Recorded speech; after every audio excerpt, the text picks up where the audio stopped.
Hey everyone, Dr. Mike here with you today, and let's talk about something that sounds a little scary but is super important to understand: infections of the central nervous system. Now, the CNS is your brain and spinal cord, the command center of your whole body. And when it comes to infections, we're going to zero in on brain abscesses. We'll break down this complex topic into bite-sized pieces, covering everything from how these infections develop step by step to the villains behind them, those pesky pathogens.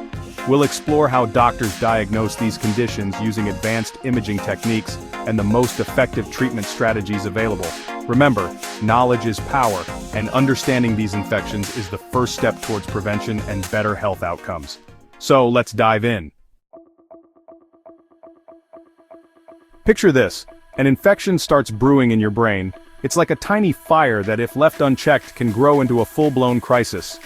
In its early stage, we call this early cerebritis. The infection is like a spark, causing inflammation in the brain tissue. As this inflammation progresses, it enters the late cerebritis stage. Now imagine the fire growing, creating a more defined area of inflammation. Your immune system is working hard, trying to contain the damage. Next up is early capsule formation.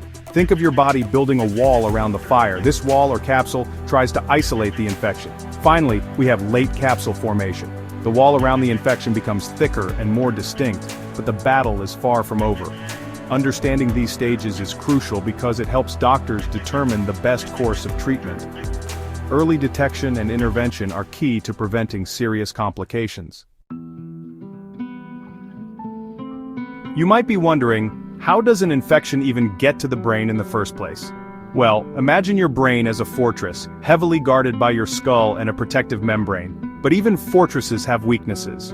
One of the most common ways infections reach the brain is through contiguous spread. Think of it like a leak in the fortress walls. The infection starts somewhere nearby, like your sinuses, ears, or even a dental problem, and then spreads to the brain.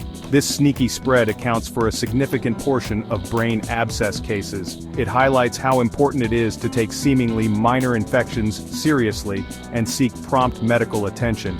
Remember, early treatment is vital to prevent the infection from breaching the brain's defenses.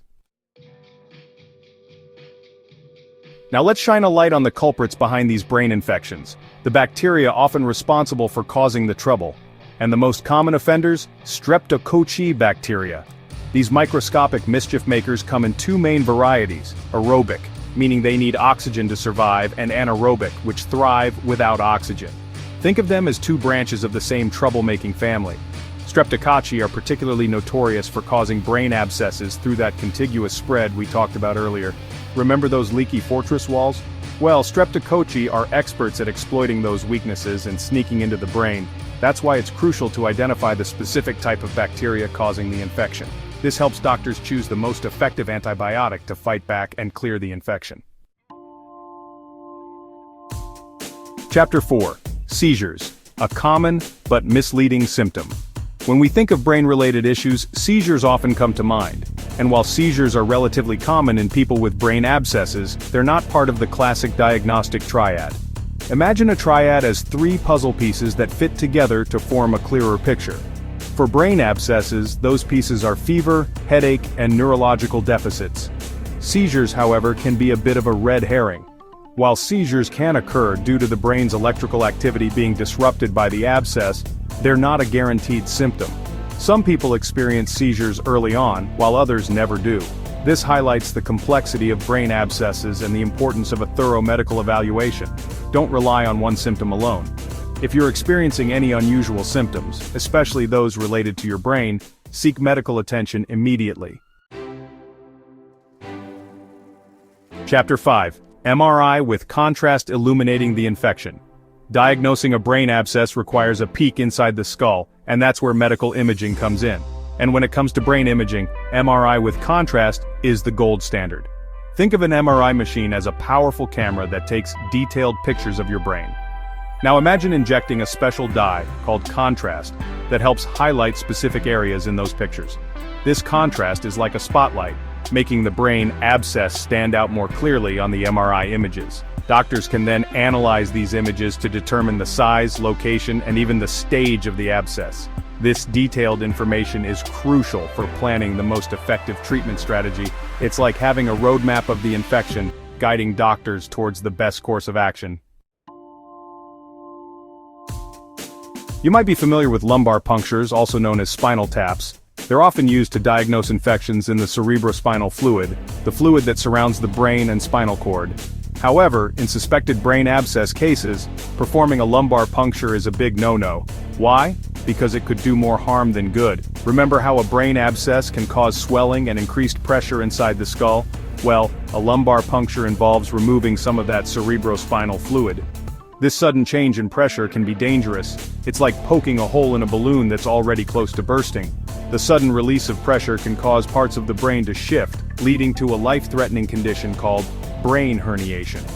That's why doctors are extremely cautious when a brain abscess is suspected.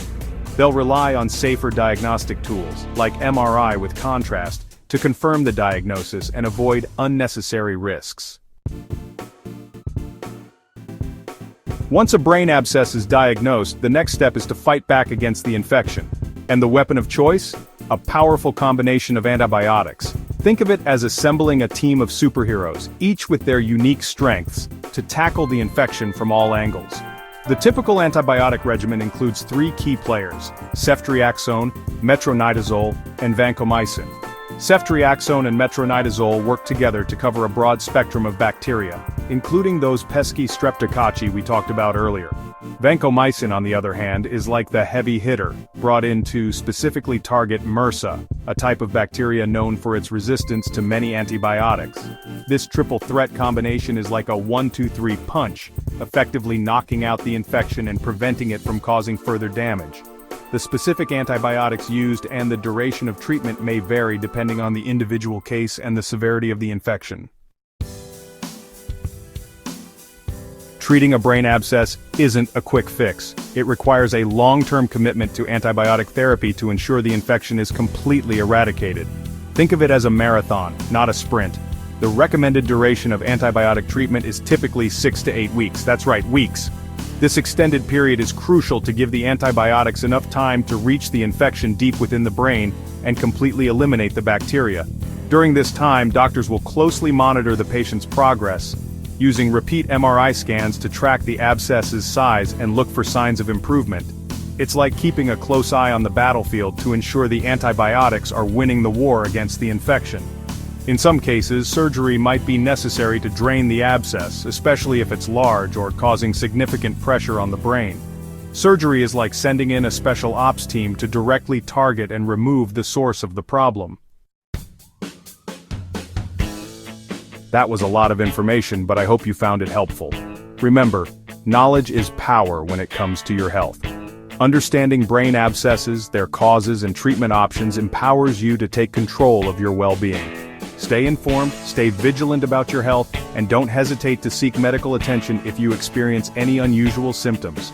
Early detection and treatment are crucial for positive outcomes. And don't forget to hit that like button, share this video with your friends and family, and subscribe to my channel for more informative medical content. Let's keep the conversation about health going.